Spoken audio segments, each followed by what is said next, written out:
welcome everybody to the Haunted Vermont podcast. My name is Paul Dolsky. Obviously, you kind of probably heard it from the introduction, so I apologize for hearing, having to state my name twice. But anyway, I think this is kind of cool because it's out of the norm. It gives you guys a little breather from the haunted location for a minute, because it's always nice to talk with somebody locally about the paranormal and possibly experiences maybe of their own or what they have heard.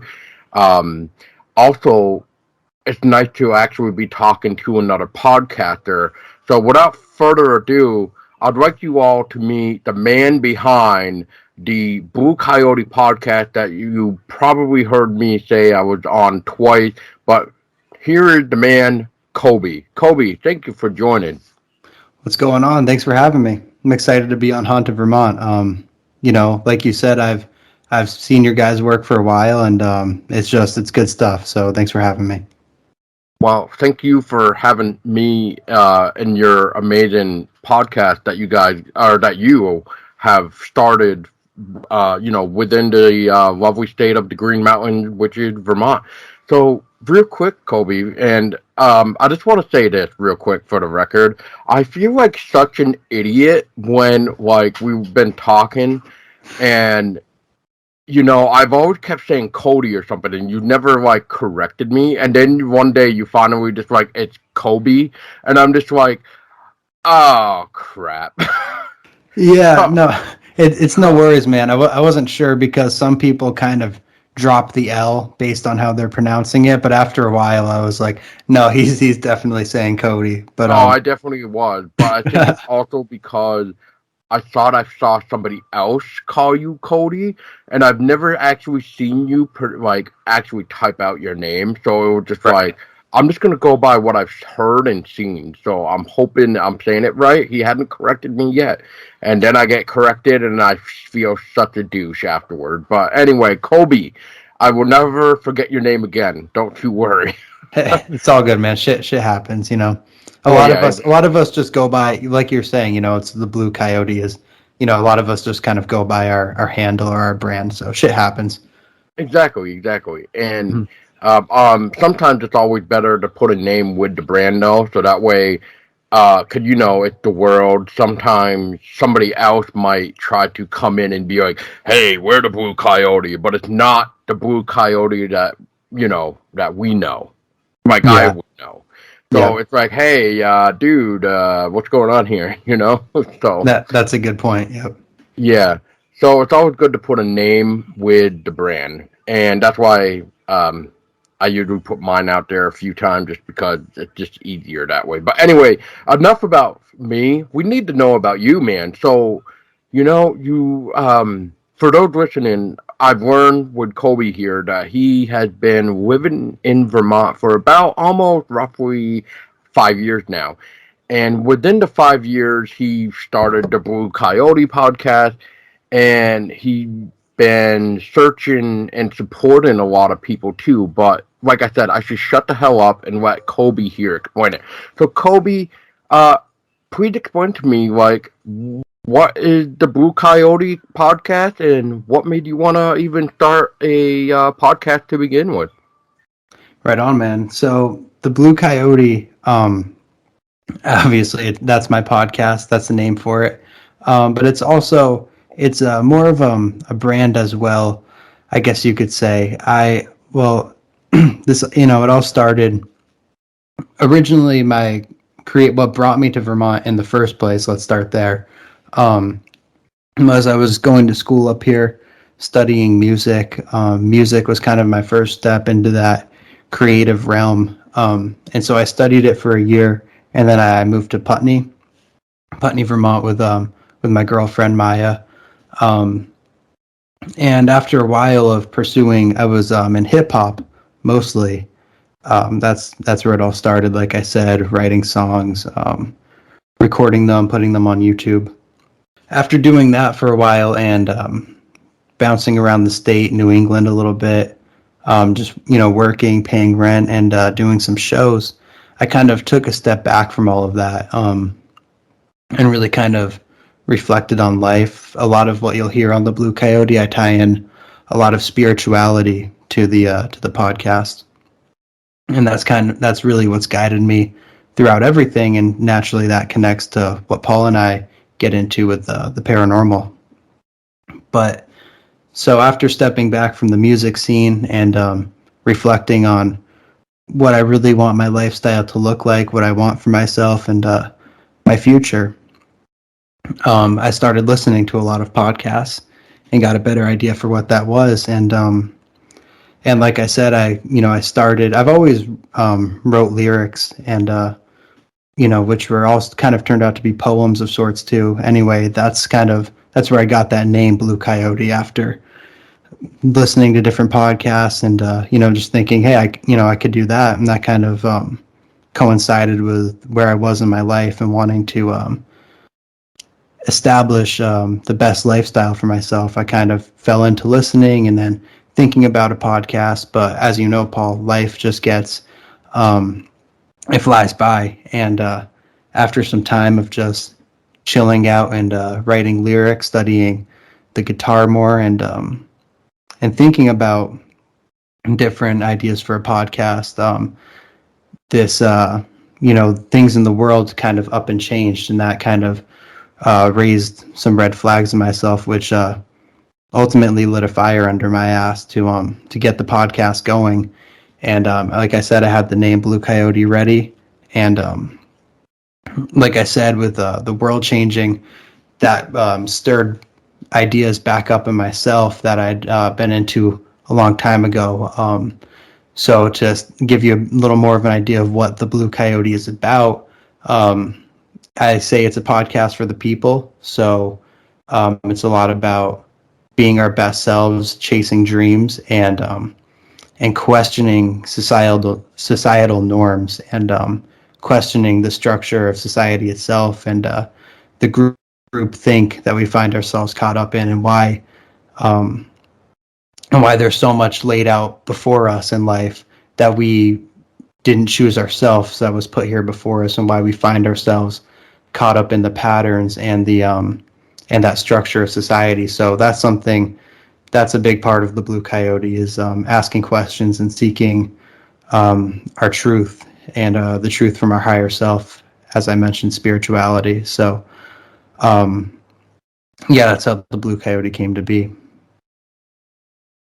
And that's a good way of chasing your dream, isn't it, there, Kolby? I mean, there's no other way to really go after something until, as you put it, you would a fire under your ass, basically, to start it and everything else. And it's always nice to start to fulfill your hobby dreams, depending on how you want to look at everything. Like for me, podcasting first started for me as a hobby, and then as it went on, it was just like, well, it's actually kind of cool to hear everybody's different experiences, whether you relate to it or not. But it also, like with you and me, since we've had the pleasure of talking on 2 episodes now, I've actually learned a little bit more with just by the way we interact with each other on your episode, as like with Meeting the Dead, the latest one that we just did for the Halloween special. We kind of went back and forth with each other. You mentioned about the moon, why the moon does this specific thing, which I had no idea about.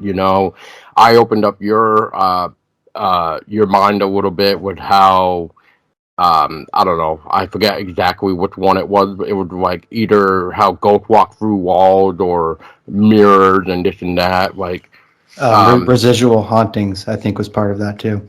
Yeah, and it just, like there's so much cool things you can learn, and I've always been known to say like, well, I don't know about this type of phrase all the time, but then there's days where I kind of agree with the term, even if we had to switch it up. But it's the whole like you learn something new every day, you know.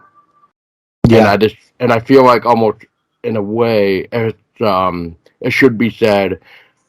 Well, every time we get together and talk, it's almost like I learn something new every time we do an episode together, you know? Absolutely. Yeah, I think bouncing ideas off of each other and challenging concepts is how we grow as people, and it's just fun. It's fun to do, and and like you said, we've been able to do it a few times. And I also thought of when you said in the beginning, for you it was a hobby. Something that I've as I mentioned, I'm a bit of a dreamer, you could say, and I've had to. So I get these ideas, and I put a lot into them. And something that I've had to learn along the way is, while we want to take what we do seriously, it has to be fun. And so you do, in a sense, have to treat podcasting or whatever your passion is as a hobby. You can't lose that aspect of it because I was putting so much pressure on yourself, wanting to get a return right away can get discouraging, and also you just lose the essence of what's enjoyable about it in the first place. So I just wanted to add that as well. I completely 100% agree with you there. Sometimes when you do too much of it, though, it kind of gets to be overwhelmed, and that's where life comes into play, as I think you were trying to say earlier, where it can get hectic at times, and you just don't feel like you're at your best, so you got to put things on hold. And that's what I feel had been going on with me. As I mentioned, I believe in your podcast, that I'm actually putting my other one on hold just so I could revive this one, because I just felt it was time to try to bring this one back from the dead and let the other one just sit down for a little bit to reevaluate how I maybe want to counter react to that one to make it better than what I think it was uh, turning it out to be, per se. And that gets hard too, right? Because I'm assuming, like with you, you get those people that want to come on your show, then they gotta get rescheduled, or they forget, or not to put you on the spot, but I've done it too, where like I say I'm gonna record somebody, come to find out I did not even record it, so now I have to try to reschedule with the person, and sometimes you might have to even throw that episode under the bus, because sometimes the person's schedule might be too hectic now that you just can't get that specific person back. Yeah, like you said, things just they move around a lot, or they can. Yeah, it definitely takes a lot of planning. Some of us, like, I find myself working in like bursts, you could say.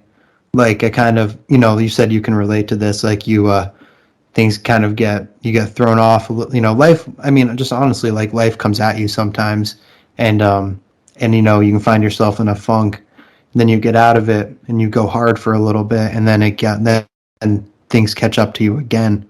And like you were saying, I just found myself just burnt out that one day for the reschedule, and I was like, this is not going to be my best podcast. So it takes planning, and you got to be patient with things sometimes. I think that's a smart move to have these different seeds planted with your brand, and if one's kind of if If one is falling one's out of coming up, place, yeah, yeah. you can go to the other. Yeah.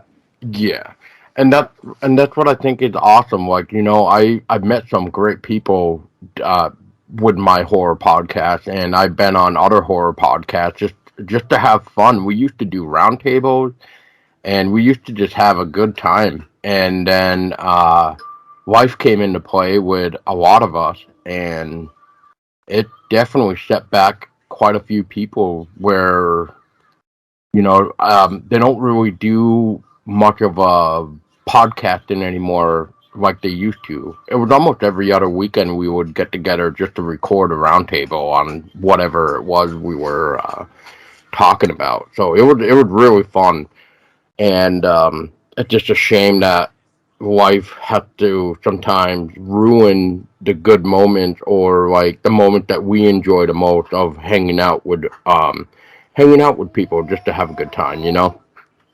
Yeah. Yeah, But definitely. oh yeah. So Kobe, I know you've talked about it a little bit, and obviously with life, but as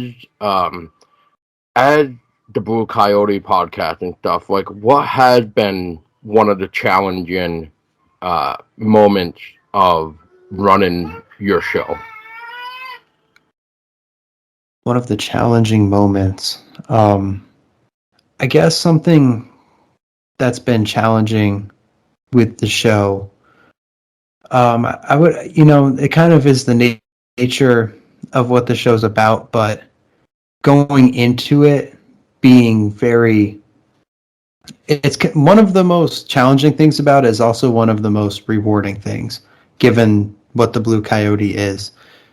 What's been hard about it is putting work and time into what I discuss on the show, the certain topics, whether it be, like I said, challenging society for what it is, or the media, um, trying to stir up those questions in people that I give to the society that's within our universe, and Can you give those us like an example? Not to cut you off, right. but can you give us an example? No, no, definitely. So putting that work into these things, and then it doesn't have the impact that you once hoped. So an example of that would be, I tie into the Blue Coyote the what geocentricity. So the idea that the Earth is actually at the center of our universe, and basically that we live in a level realm. It's a stationary plane. It's not a globe in outer space, more commonly known as flat Earth. One of the most misunderstood topics of our lifetime. So, putting that out there as a simple truth to myself and so many people, and then you put so much work into it, but at the same time, you see the media, or the media working just as hard to discredit the work that you're putting out. So, and just like I said, it's one of the most misunderstood topics of our lifetime. As I was explaining, the concept isn't that the Earth is some sort of disk floating around in what we know as outer space, but that it's the realm that we see around us. It is as it seems, and the celestial bodies in the sky are the size that they are, and they move around us just as it appears. The contrary denies all of our earthly senses, and I'll tie in just to mention, because this is haunted Vermont, and we're connected through the supernatural.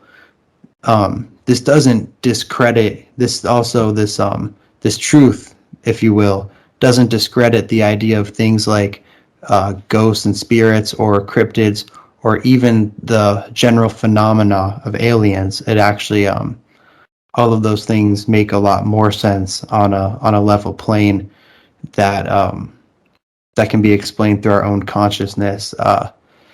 It Like I was saying, it that all has to do with spirituality as well, especially the supernatural, and that has the phenomena of the supernatural, the paranormal.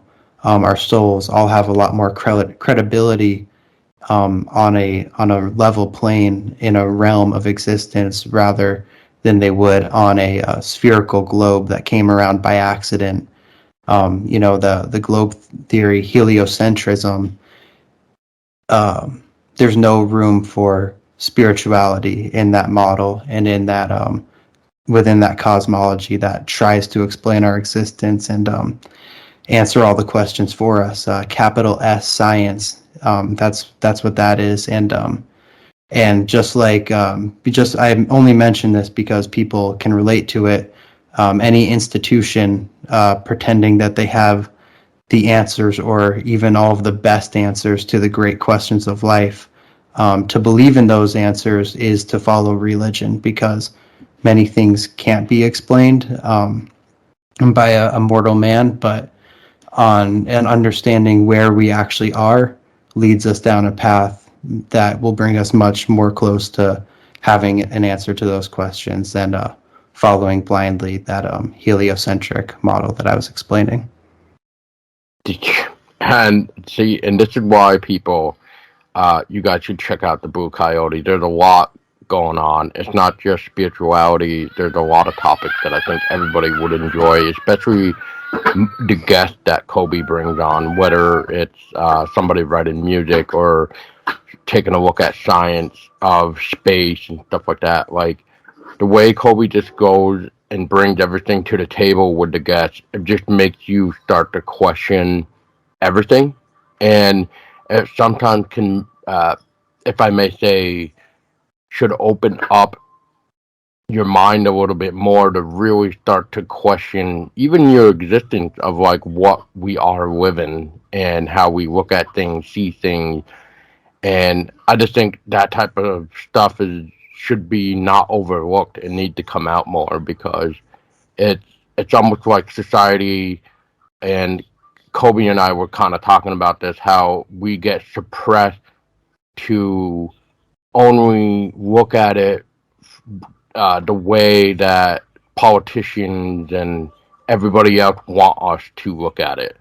So I think Kolby brings an excellent subject to the table, and may not be professional in a way as some people might want it to be, as in like they're looking for a professor of that type of topics or subject matter, but the way Kolby is bringing it is more like, oh my god, I cannot think of the word right now. Well, if you want to ponder that for a second, I could jump in there. I like Paul's saying, I think that's a good thing to touch on with everything being said. That is part of,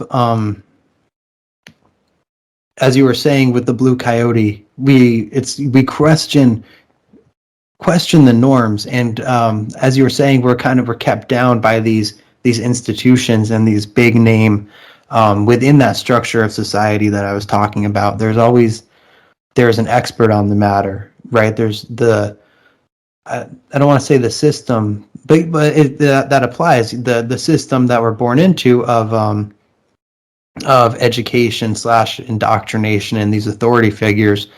If our mind is caught up within that mainstream, that's why they call it's the mainstream of consciousness, right? Think of consciousness as water that flows. Energy goes where attention flows.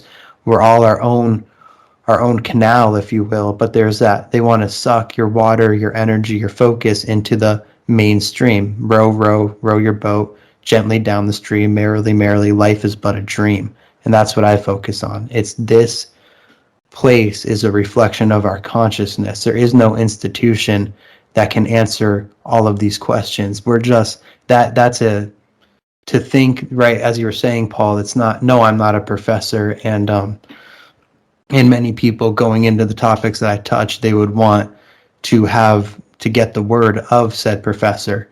But even with that being said, within that mainstream, you're going to get certain quote unquote professionals. I mean, even that idea of that there's only one avenue to go to become an expert or a professional on a topic, that is a social construct. There's many ways to learn, to get the best information, to learn information. And even certain individuals who have gone through that rigorous and expensive process of getting certain degrees, there are many who will agree with what I'm saying and who question things in their own way and have valid reason for thinking the way that they do, which might align with what I have to say. But you're not going to hear from those people.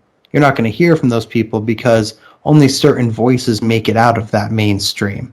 And just getting in the spirit of tonight, I was listening to a certain work talking about the supernatural and ghosts, and I was hearing in there It was the same thing was being said um, about different those people who hold certain degrees, what they have to say about the supernatural. And so this all the cosmology that I'm talking about with the Earth applies to the supernatural as well, because we're fed one version of consciousness, that version that came from a big bang, a total accident in within nothingness, and then all of a sudden through physical matter, eventually consciousness formed, right? And it's just a great big question, and within that narrative, there's no room for the spirit, and something as potently spiritual as the supernatural will never be checked off by that mainstream, by those fact checkers, by those big names who have the final say, who get to decide finally what the masses are going to hear about. And just to touch on that as well, that mainstream that I'm describing, they call themselves science, but science is a simple process of the scientific method: testable, observable, and repeatable evidence. I'm not to totally, if that's the right, those three things. I don't know if that was the exact sequence, but it's testable, observable, and repeatable. And that's what science is. If I drop the ball, it's going to hit the floor. That will happen every time. And so you have your hypothesis. It's just being able, there is a simple,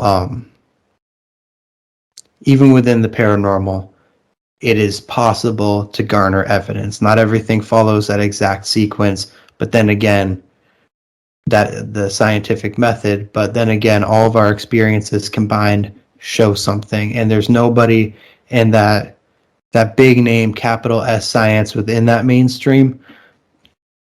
They get to decide what the final narrative is on a subject, despite whether or not it actually follows that scientific method. And we can get into our philosophy on the paranormal as well. But I'm looking to find out more about what actual science has to say about the supernatural, because I'm sure that there's more out there. And a bit about what I was listening to was talking about psychics and studies that have been done with them, and those psychics, as in somebody who communicates with the dead, and those studies follow that scientific method. But our individual experiences of seeing apparitions and how those situations and circumstances break down is more of an individual experience. Any thoughts on that, Paul? No, the only thing I would just say is that almost what I was just about to ask actually is like it it actually hard for that word science to really even understand what is going on in the other plane, should I say, because as you said, it's with the science, it's you got to try to create it, try to make it repeatable, and that's where it sometimes fails, right? That's why it's so hard to get that final verdict about the paranormal with science, right? Because not everything is going to repeat, and that's where I think we need to try to start thinking more out of the box of what we could maybe do to try to figure out how exactly the energy of the supernatural works in a way that once we understand it, of how we could possibly give the spirit more energy, right? Then maybe once we figure out that formula, we can then repeat it to get the result that we probably want, to consider it to be the verdict of, see, now science has become uh, reliable to the point where we can finally say, well, science has finally proven what makes the supernatural the supernatural. Definitely. And the things in regards to what I was speaking on, if we take each different situations at their own merit and line them up. I think we do. I think science, using legitimate science, has a lot to say, or more than we think to say about the paranormal, even right now. And if we allow ourselves to entrust our own experiences, and we relay those things together, all of that, if we connect those experiences, we'll also see a continual connections and similarities within our experiences, and understanding. So understanding that and trusting ourselves, I think that there's a lot to be said now, and if we continue to do that, there will be more of an undeniable push for the paranormal towards the masses and into that mainstream, which we'll have to see how they respond to it. Because we're dealing, when I talk about that mainstream, and as Paul said, you'll hear a lot about different topics on the Blue Coyote, and we're talking about the same institutions that when it comes to something, talking about the paranormal, that's all, it's quite psychological and has a lot to do with our mental reality. And these institutions will, just to get right into it, they'll, let's say, push drugs and pharmaceuticals and onto the masses, but we don't hear so much about how thoughts affect health, and how emotions affect health, and what will actually, and because that, I say that because that has so much to do with the psychological and entrusting our own power and understanding the true divinity of where we are. And so ghosts, a spirit within itself, is, if you understand what I'm speaking on, how thoughts control reality, spirits make sense, right? It is that inner being, the voice within inside us, what connects to the ether around us, our emotions, our thoughts, who we are, just out of the vessel of the body. And entrusting our own thoughts and intuition, that leads right into, okay, so that energy is out, my being, my soul is out of this vessel, but maybe it still thinks it's alive. It doesn't know where to go. It's lost. It has hang-ups, or just doesn't want to leave this realm. So that energy is still recognizing itself as me if I've passed on, right? So Not to cut you off, but is that yeah, almost like you're trying to say like an outer body experience? it's exactly in an outer body experience. For all intents and purposes, you basically are a ghost in purgatory, you could say. Okay. I just wanted to clarify for some listeners that may not be catching on, but for the okay, I didn't. Yeah. What I was saying there. Well, that's the thing, right, Colby? Like that's sort of like what we talk about, right? We start to talk about specific things, but if you don't mention what we've been known to have heard it by, right? Like the nickname, which I had to say the outer body experience. So now people might actually be like, now I see what Colby's talking about. You see? Isn't that interesting how we get that type of stuff where all we have to say is that specific phrase, and then that's where people will, it's like their brain clicks on to be like, yes, that's like, with the outer body experience, we can basically see ourselves sleeping in a way, almost like a night terror with the sleep paralysis in a way. Like it's almost the same thing, but not really. So in a way, are we, like you said, are we dead and just trapped in this weird purgatory? Right. That's what I yeah, that's a good way to clarify what I was the phenomena I was talking about there. But the original point was, we were talking about the paranormal in regards to how it's recognized by the scientific community, by the institutions.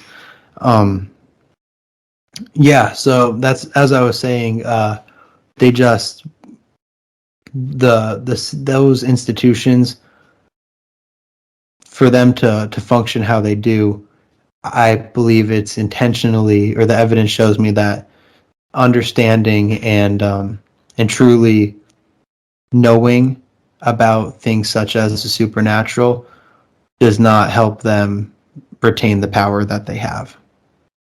Fair enough. So Kolby, we've really gotten into the topic almost like we're on your show again, which is fine. It's good. I mean, don't get me wrong, I love it. But for those that are listening here, um, so tell us what really got you into the paranormal. Like what experience, show, or story, like what was the first thing that made you realize that there was something more going on in life than what meets the eye? Okay, so I always was fascinated by things as early as I can remember, by things I'd hear about the afterlife, um, spirits, ghosts, if you will. You know, I was a big Halloween guy always, and I was fascinated by that realm. But going forward, I always, so like I said, I always was into those things. But I'd have to say, this story of the lady in white for first time listeners. When I was a kid, I was in my house. The house I grew up in is known to be haunted. My family members. I don't think anybody, before getting into that, I don't know how old I would have been when relatives started openly talking about their own experiences, but I probably had my own first, most likely.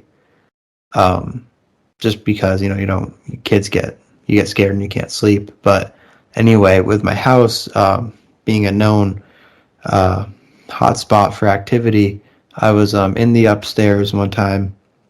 I was looking for my mom as a kid, and I went into her bedroom, and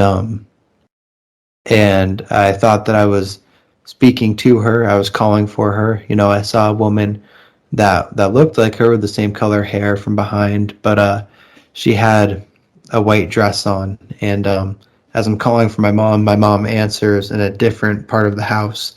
I thought maybe this is my sister, maybe it's her, but nope, they were both in the same room somewhere else. So I was looking at an apparition, and that was early on. I was probably 8 or 9. I tell the story in depth in the last episode Paul and I did on my show, and I have another episode dedicated to the paranormal that you'll see on my channel. But going forward with that, so I had that experience, and I don't remember thinking about that too much until I was a bit older. I obviously know what happened, and other weird things occurred around that same house. But as I got a bit older, and I held on to those stories, and more stuff would happen.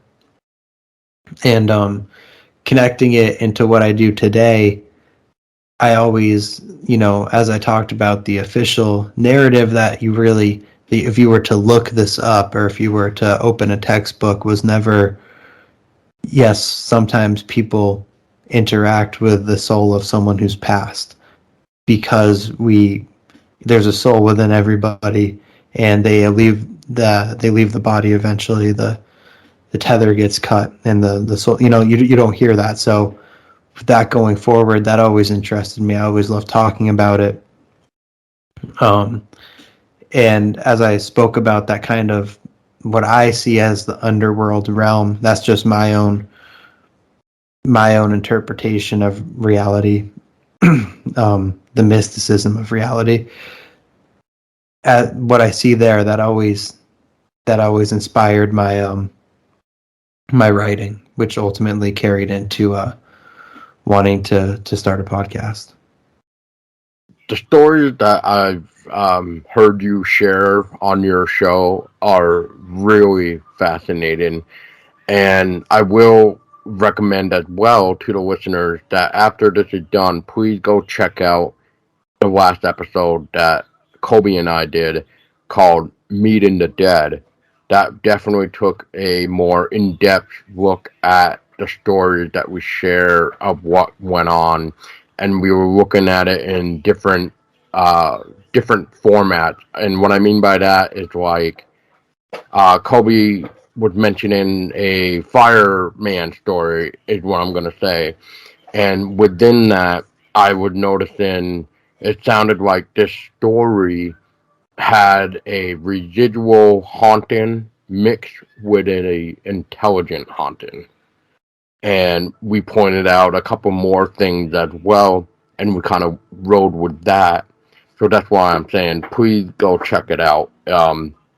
Help out Kolby here with his podcast because it's always fascinating to hear different people, like I was saying before, like the guests that he brings on to help talk about these specific topics. Really, um, for me anyway, it helped me rethink of everything that I've learned, really, and make me start to think like, why didn't we learn this, or I never thought of this like that before, and this and that, and just like with me.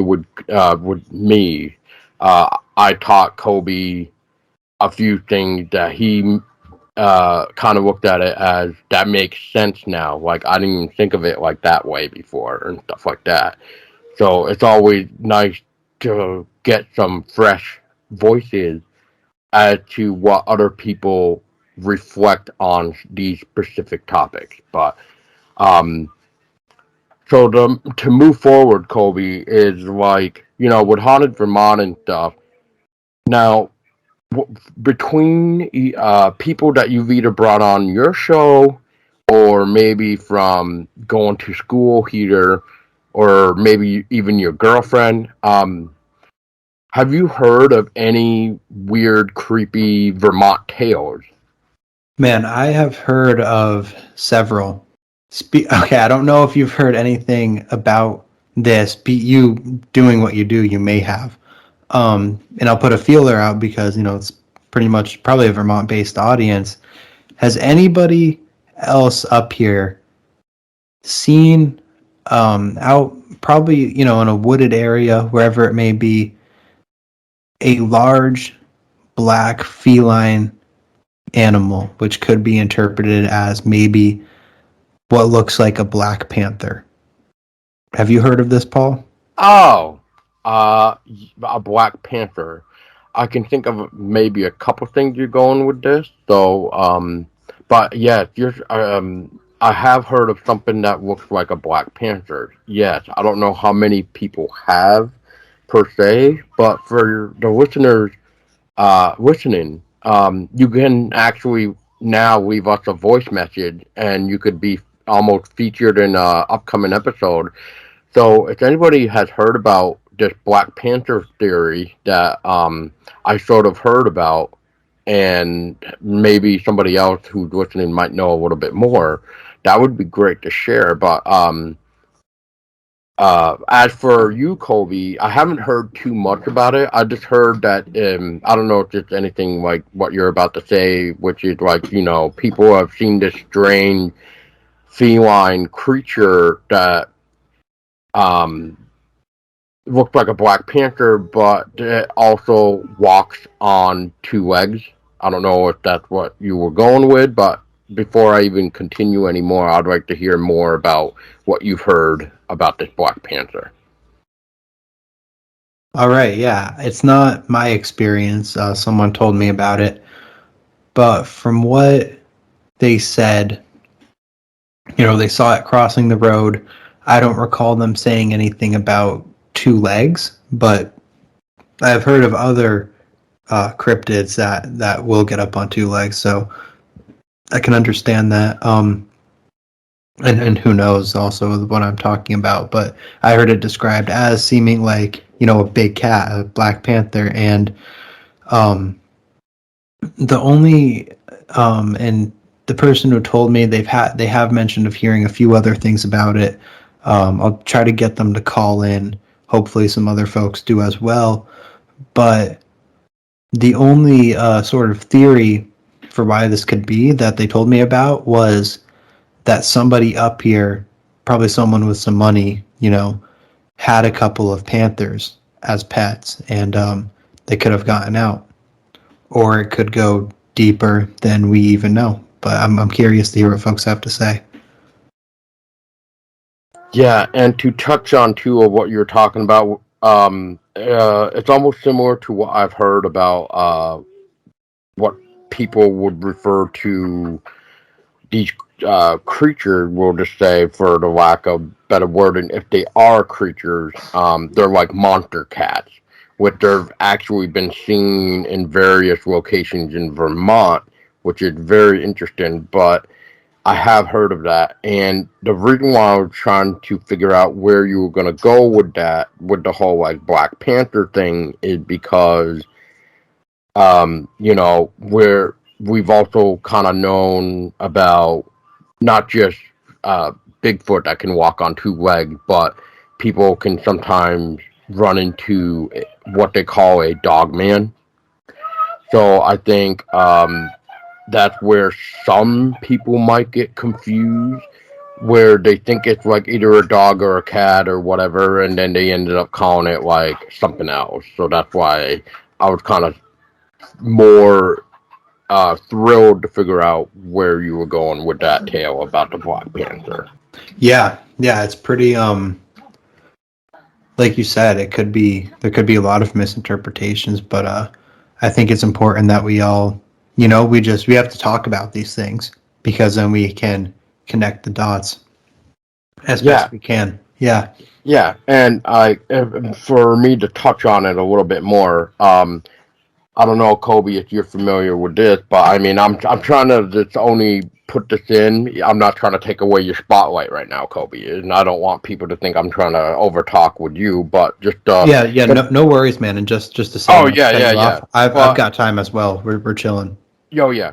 So some interesting cryptids, I will say, and this might be new to Kolby too. I'm not sure. He can put in here 2 cents after I go down the little list I have here.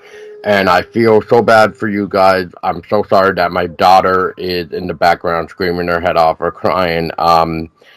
She's okay. She just wants to see her daddy, and unfortunately, I'm just in an opposite room being blocked out. So she's very angry that she can't get to me. So I'm trying to do my best. But anyway, so to get this with the cryptids of Vermont, some people have reported back in the day that there was a giant red-eyed rabbit. There's been giant snakes. There's a king bullfrog. There's a king moose even. There's monster cat. There's a monster of the rattlesnake hill. There's like old slippery skin, which is apparently a bear. There's another one that is called Old Ironside, which is a buck or deer, depending on how you want to look at that. And the list kind of goes on too. Like there's thunderbirds, obviously. We even have like a water witch, a wendigo, even, and infamous like the green swamp monster, really. And some of these monsters, especially something like the Bennington monster, which I'm assuming is like a Bigfoot. We also got the Goat Man. We got the infamous Vermont Pigman that nobody really talks about as well. But that's just some other type of animals that have also been supposedly sighted in Vermont. And I'm only saying that because it's been a long time since I've even heard of any of those sightings. So I can't really say when the last time somebody saw any of those cryptids. The one thing I can say, and there's a record of it, which is the last Bigfoot sighting in Vermont took place in August of 2019. And that report is up on the Bigfoot Research Organization website. But just touch on a little bit more is it's always interesting to hear these type of demonic or mysterious monster creature animals, and it's always interesting to know the backstory. Unfortunately, though, some of these stories you might not even know where they even came from. Like, I'm kind of curious about the King Moose one. Like, if anybody knows anything about the King Moose, that would be kind of cool to hear about. But apparently, there's a cryptid known as the King Moose. So I'd like to know more about that one. But yeah, Kolby, from what I just shared with that list there of cryptids, have any of those ever been mentioned to you? Well, Paul, actually, last night we were just we're hanging out, watching Harry Potter and the Prisoner of Azkaban, my favorite one, and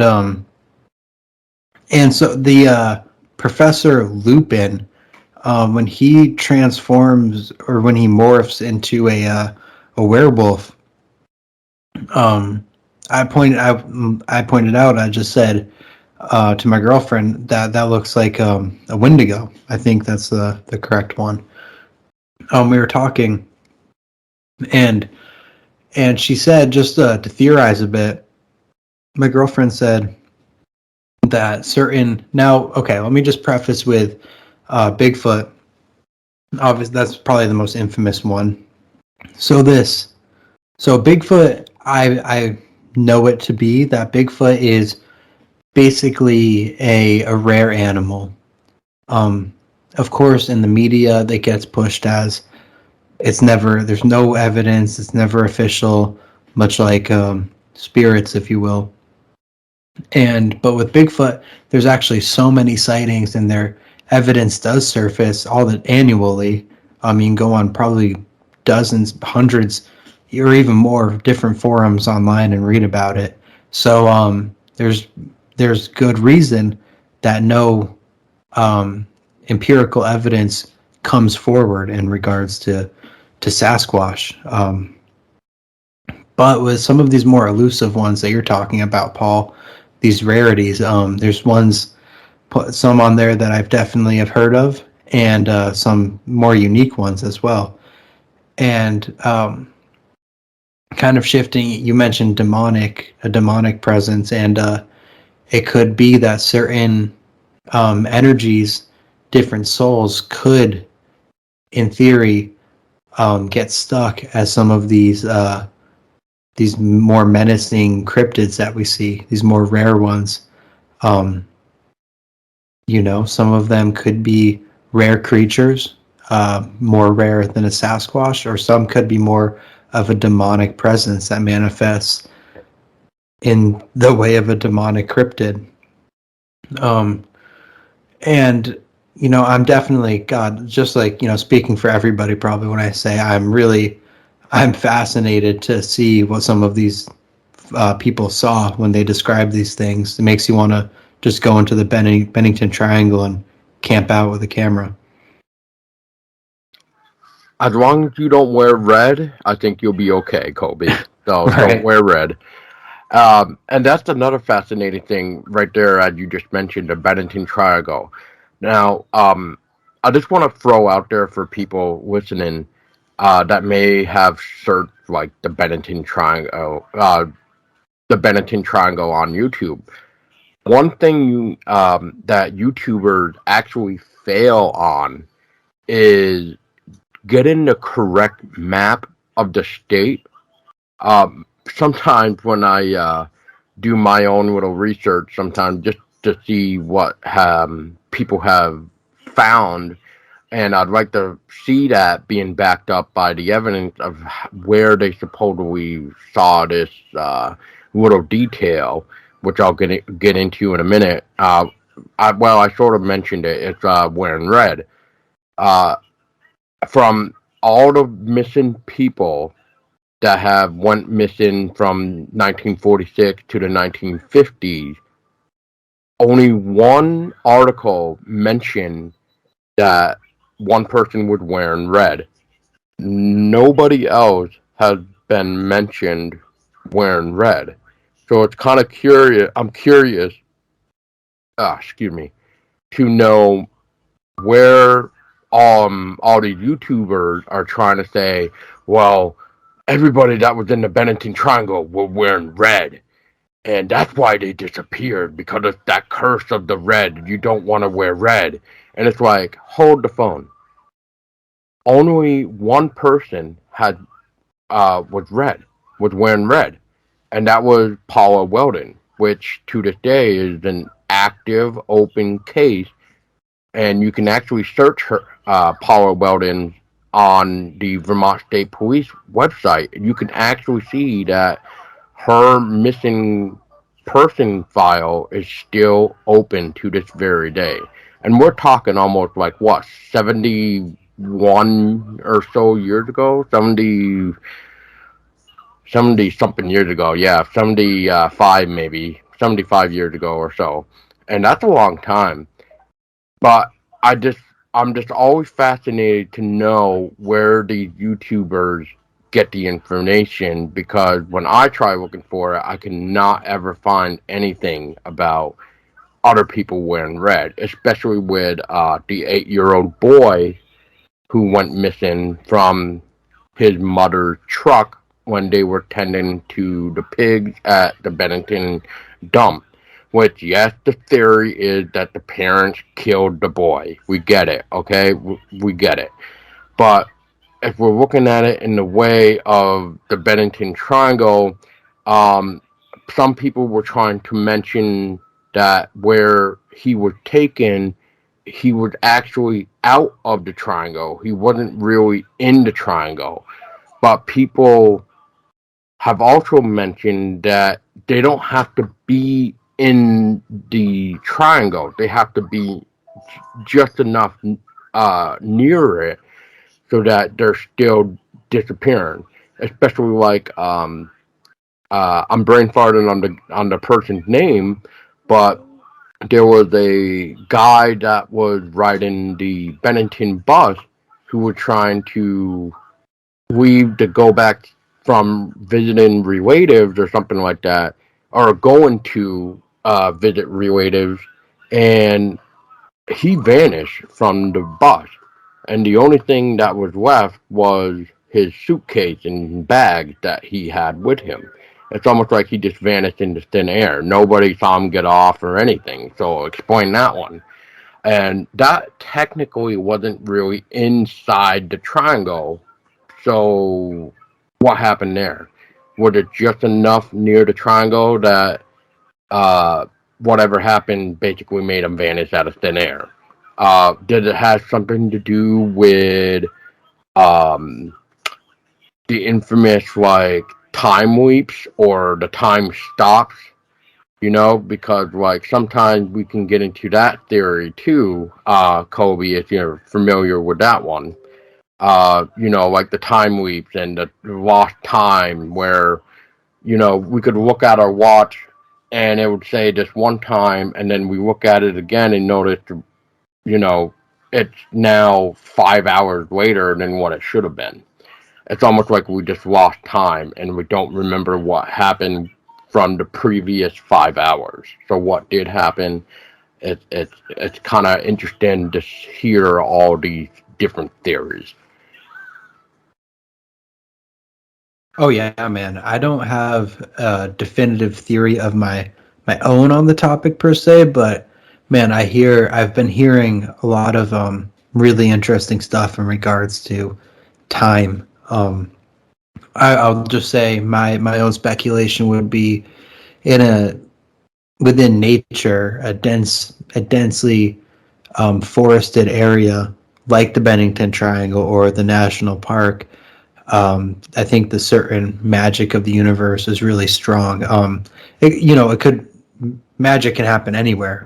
Phenomena can happen anywhere, but we hear a lot of these stories, and so just to touch on time, and it makes me what you're talking about makes me think of what I've heard from people, these national park stories, or these hikers, these forest ranger stories where they, like you're saying, I'm not sure if this is what you were talking about specifically, but it definitely makes me think about these stories where people will be in the woods and they'll get lost, right? They just stray off from the group, like they're not sure, like they're going to take a leak or whatever, and they come back, they get a bit disoriented, and they come back, and everybody's like, "What the hell happened? You've been gone for 3 days," or they make their way back to wherever, and everybody's like, "We've been looking for you. You've been lost."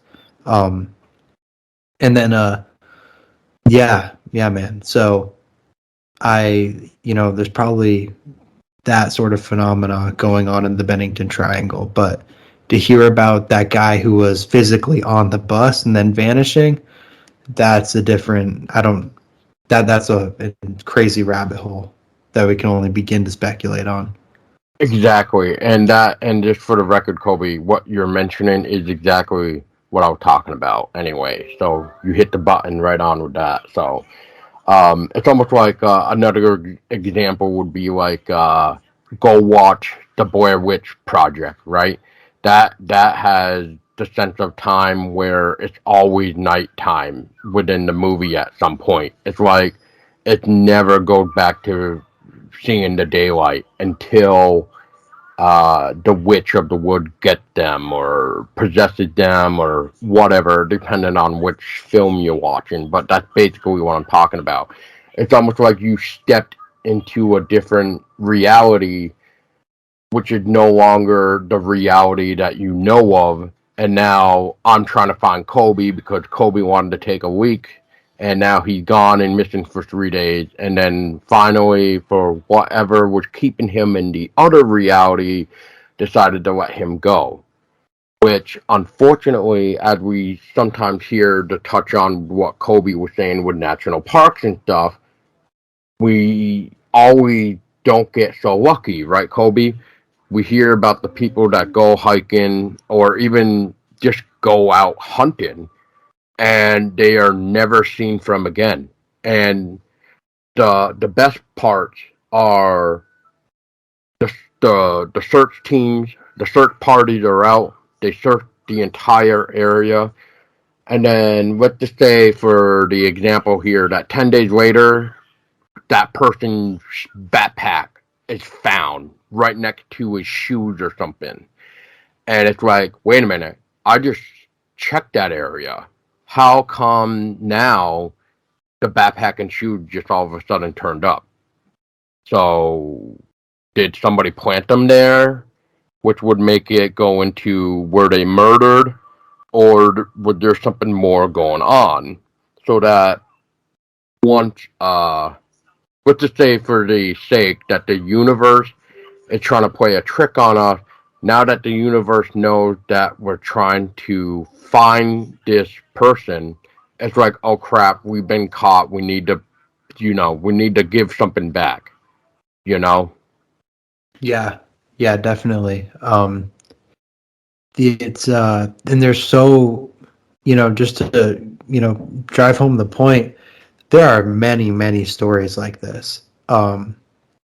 Especially, I mean, what I was talking about with people reappearing, and with what Paul's saying, yeah, evidence, bits of evidence come up, and to tie in the, of course, there's so many variables. I have something I want to bring back up after, try not to forget, but I just wanted to relay a bit of personal experience. I don't have any notable cryptid experiences, but when we talk about nature, and earlier I was using the word ether to describe when I was talking about out of body experiences, or what somebody death could be like. But anyway, to get back on track, oh yeah, to relay personal experience, I and how the world around us can play a role in these things, or some sort of supernatural entity connected to that can play a role in these things. In our last episode, I talked about encountering an apparition out of the house. right, when I was walking somewhere. And not to give any spoilers, but during that experience, the road that I was on became very quiet right before that experience happened.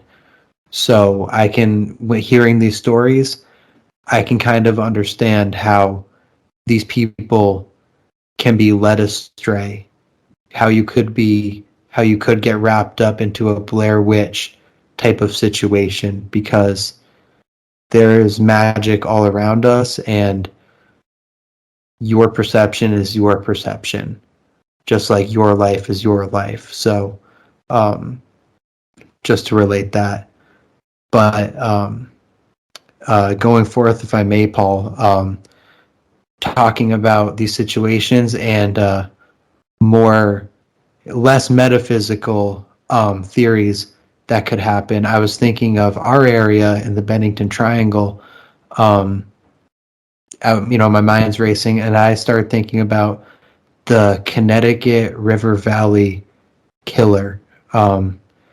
Not to be morbid, but what I'm just curious what you know about that situation, or any theories revolving around human suspects. No, as far as I know, no. However, though, since we did bring up serial killers, um, this will be touched on in a future episode, actually, of the Haunted Vermont for season 3. But there was once a college. I don't want to say the name right now because that would definitely give away the episode that we have planned. But there was once upon a time where a college here in Vermont supposedly taught a serial killer here right before the world knew who he was.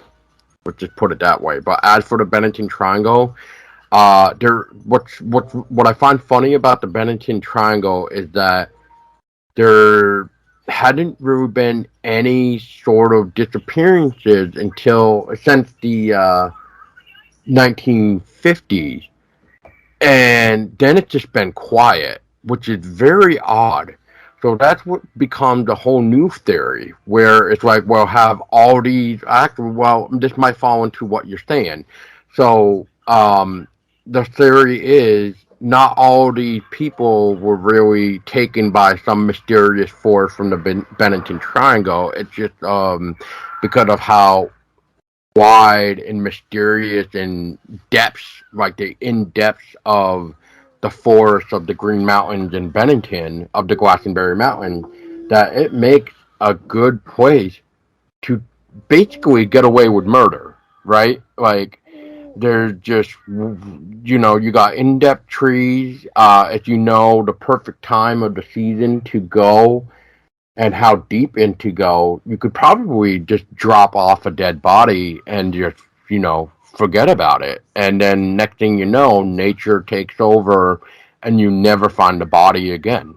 So I don't know if that's sort of like what you're trying to get at, but that's what I now am recalling about the Bennington Triangle.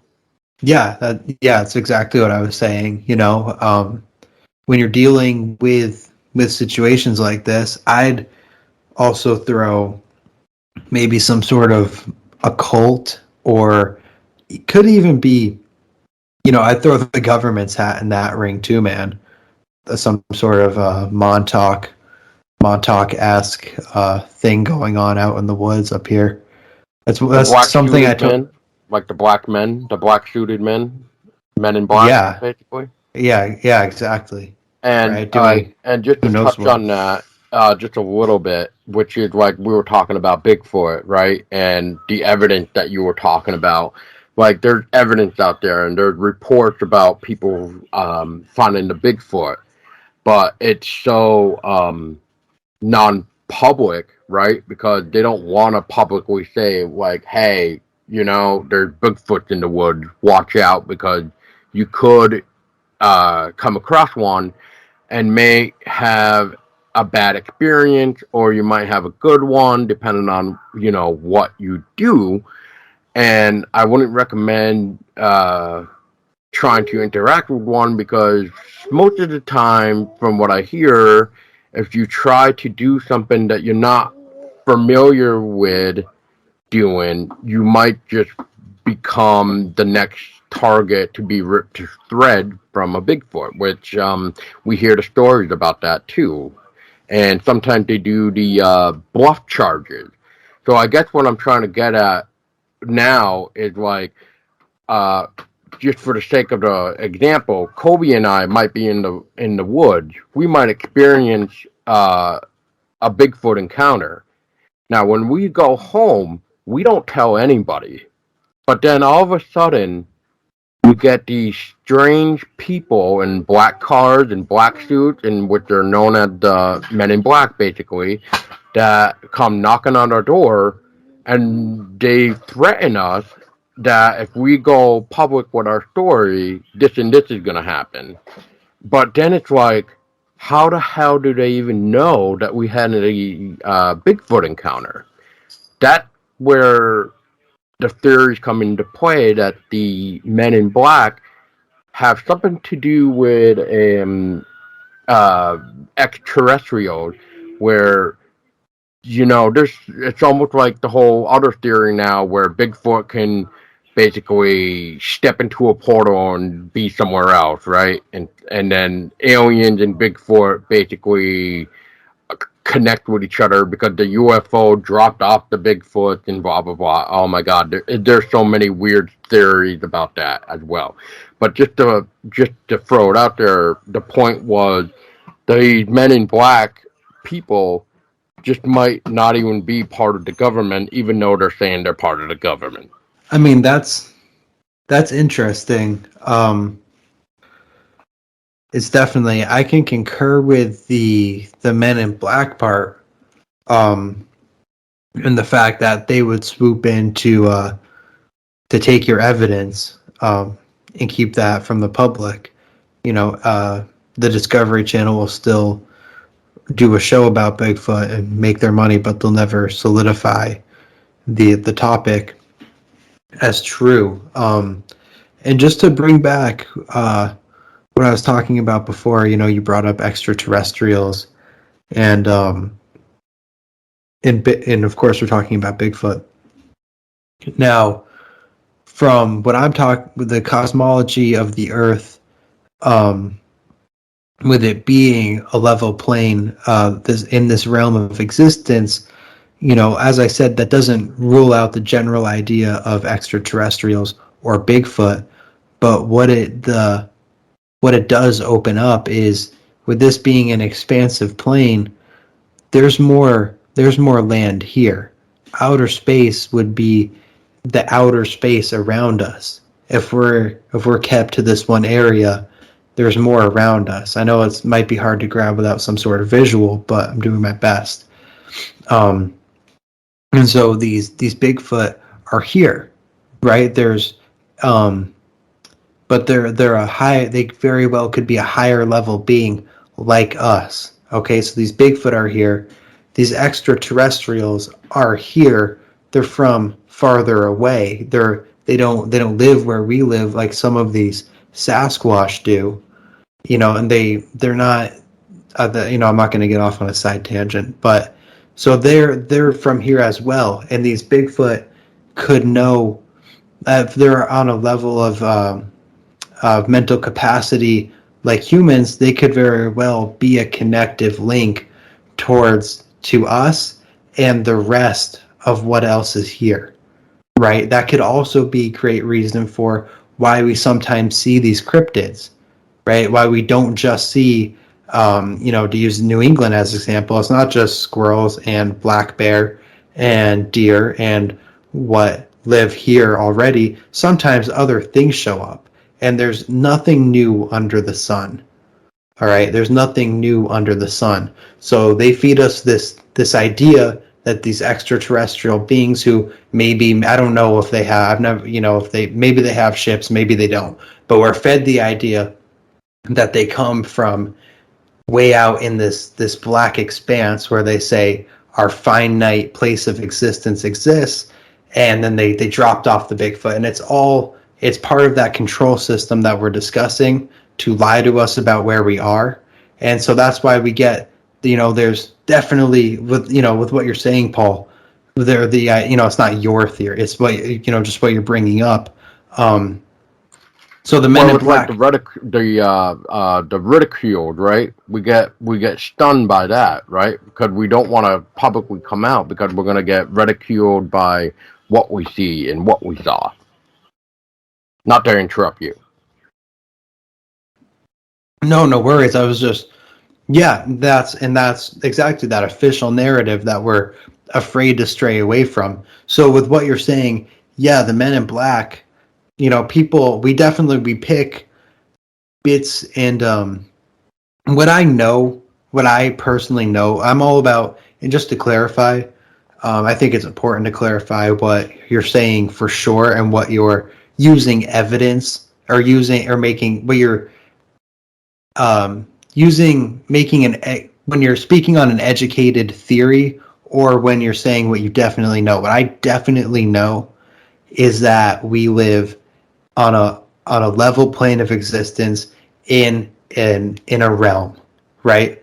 And I know, so then there's evidence for these extraterrestrial beings that could come down from a higher plane, or far away, from a different dimension, if you will, or from far away on the plane.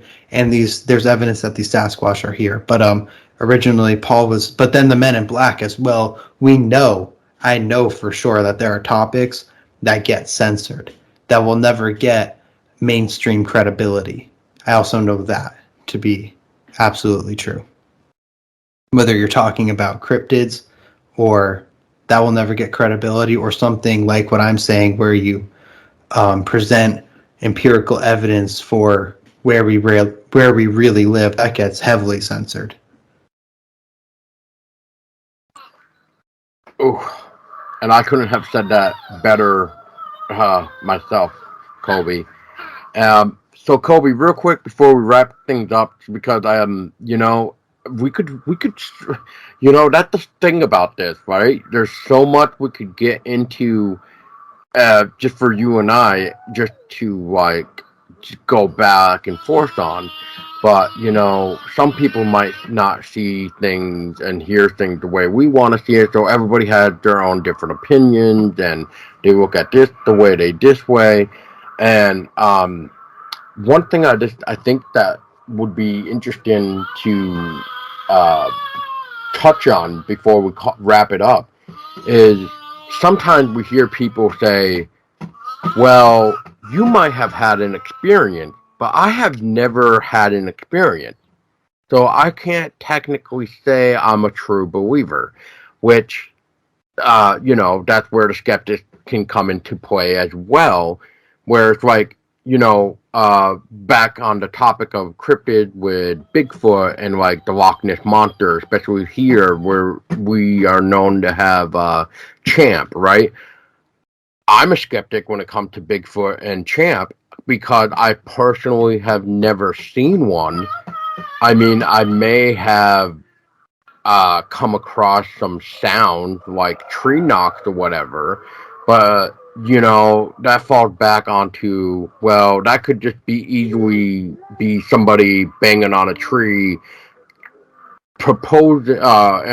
impersonating a Bigfoot just to kind of get some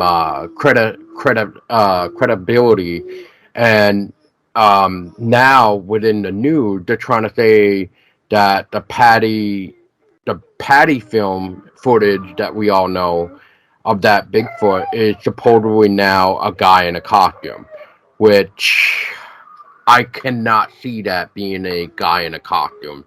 Not with the way it moved or anything. And if that's a costume, that's gonna be like the best costume in the world that had to have been somewhere close to like $1 million, because it's just way too realistic. You can see the body move from that film and stuff. But I guess I guess what I'm trying to say is like, you know have you had anybody say like, "Hey, I appreciate that you've had paranormal experiences.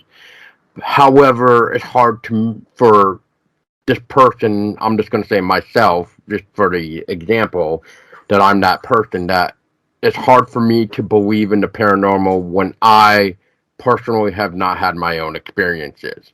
So, how do you look at that type of subject matter where some people can experience things that other people cannot? Yeah, that's something I have conversations like that often. Well, what I would first say is no matter, I think, so life itself is an experience. And to somebody personally, it's a funny thing to me to be sharing this experience with others and to have them relate to you a part of their experience, right? They saw an apparition. They have a supernatural, a paranormal experience, something outside of the norm. I don't need to anyway. Um, sorry, man, I'm just gathering my thoughts. We'll make a cut right there. I'm going to take that back. So, what I say to somebody who life itself is an experience, and to I think it's a funny thing to be a part of this experience, but to discount someone else's paranormal or supernatural experience because and so what I would say to somebody, to a skeptic like that, I'd ask them to try to define to themselves what it means to be alive, what the experience of life means to them. um, and as I was speaking on in this episode, the official narrative, the capital S science, which is straight away from the basic scientific method, and become this sort of religious entity where we outsource our knowledge and have someone else answer the unanswerable questions. And now, obviously, a lot of skeptics are on the fence, right? It's people, it's family members, it's friends, and they haven't had that experience themselves. And at this on the other side of the fence, there's the official narrative, which discounts our experiences for us because we have somebody, because there is that official capital S narrative, that entity which wants to keep that skeptic's mind on one side of the fence and define consciousness for them. So that's what I say to those questions: is how do you interpret the experience that you're having now?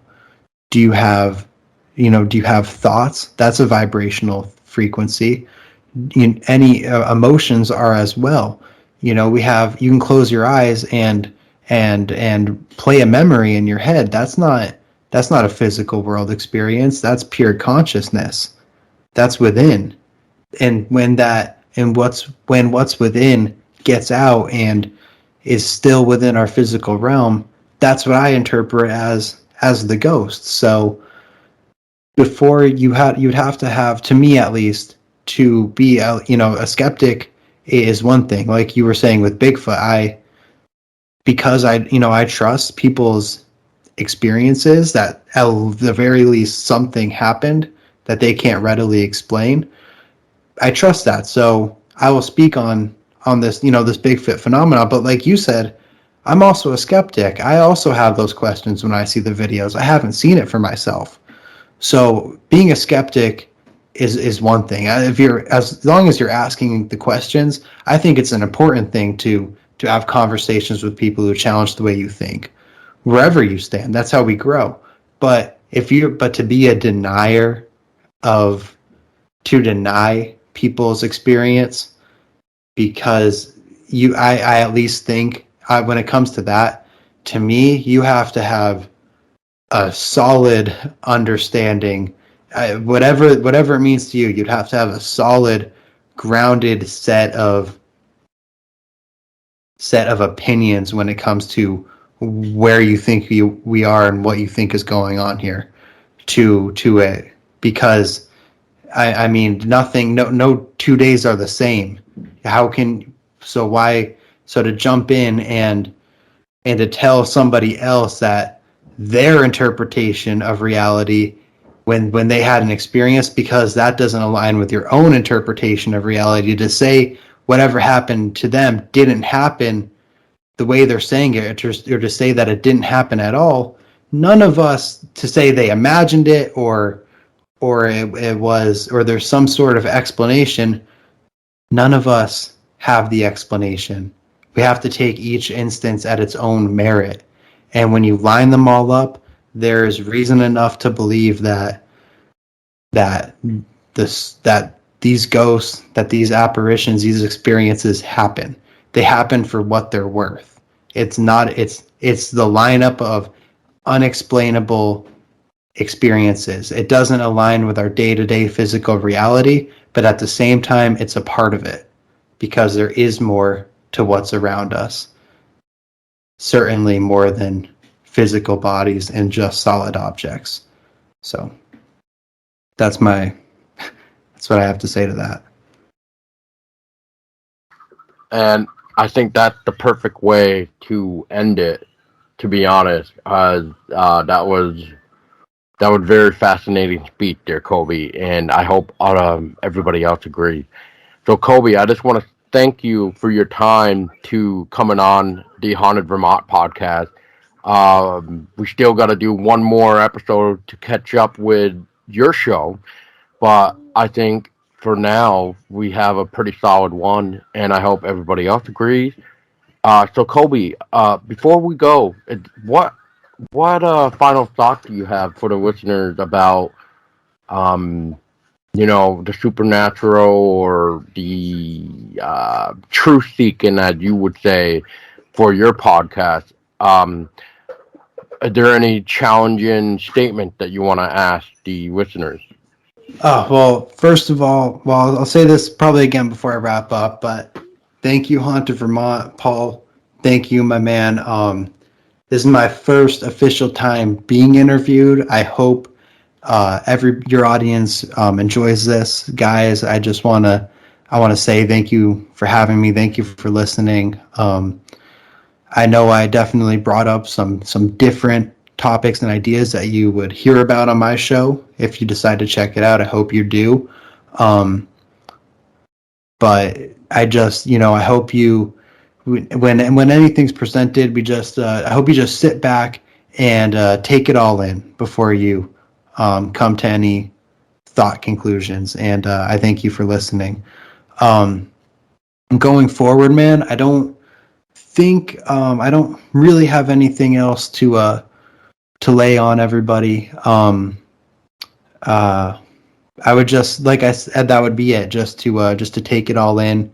We'll start there. The supernatural and the cosmology of our Earth. I would just think about those things. What do you see around you? I know we're fed a certain narrative when it comes to where we are and what we are, but definitely think about what's going on. Think about what you see around you. There's so much more to those things, but we're going to keep it where it is tonight. That should, at least for those who are pondering it, enough questions should be raised that you start to question that mainstream narrative that I was talking about. But the only other thing that I'll say that I want to mention, it's probably this is as good a place as any to announce it here. When it comes to my channel, and when it comes to more about my story, not so much about, on a different note, I'm going to be starting a second podcast myself. It's called Free Fall Podcast. That's going to be more of a day-to-day wellness page, if you will, just about living our best life. I'm going to share more about my story and and how I maintain how I try to maintain and go forth with things. I'm a sober guy. I don't drink alcohol. I gave that up. That's a part of my story on a different note, and I'm going to talk about that over there on Freefall Podcast. That's linked on my Blue Coyote YouTube channel. You find my music there as well on that Freefall channel. My artist name is Dean Music. Like I said, I used to it's been a minute, but I rap a bit. I write songs. And there will be more of that coming. And on the Blue Coyote, so artists, I'm going to interview on that channel as well. That's more of that's a lifestyle entrepreneur well-being channel. And then the Blue Coyote is this fascinating stuff that me and Paul talk about. But you'll find, like Paul said, even up until now, you'll find because of all of this, you'll find a lot of different style of interviews on my channel, podcasts, not podcast, Spotify, Anchor, Apple, YouTube, at @the_Blue Coyote on Instagram. Paul, thank you for having me on, man. Hey, likewise, man. It's always fun to talk with you, and like I said, we'll have to bring you on one more time, and we'll be all caught up, right? Yeah, there we go. But I hope everybody else enjoyed, and I think what Kolby was trying to say too about when I was asking about the challenging aspect, I'll just throw this in before we end it, and I think that is the best thing you can do is every day you wake up, people, question everything. And that is the show, ladies and gentlemen. Thank you, Kolby, again. And for everybody listening, thank you for so much for listening. If you're into this type of stuff, please check out the Blue Coyote Podcast. The link will be in the description. And just blare it loud and start thinking of every possibility and reach out to Kolby if you have an experience or you want to share something that Kolby talks about. Otherwise, if you guys had a paranormal experience, drop us a voice message to be featured on an upcoming episode. Because, like Kolby and I were talking about earlier, with this monster cat, basically of Black Panther. Do you know any information regarding this Black Panther myth or theory, or is it legit? Have you seen a Black Panther roaming around your neighborhood? Let us know by leaving a voice message. Link in the description of the episode. And before my tongue gets bitten off for trying to say too many syllables at once, have a good night, everybody, and question everything.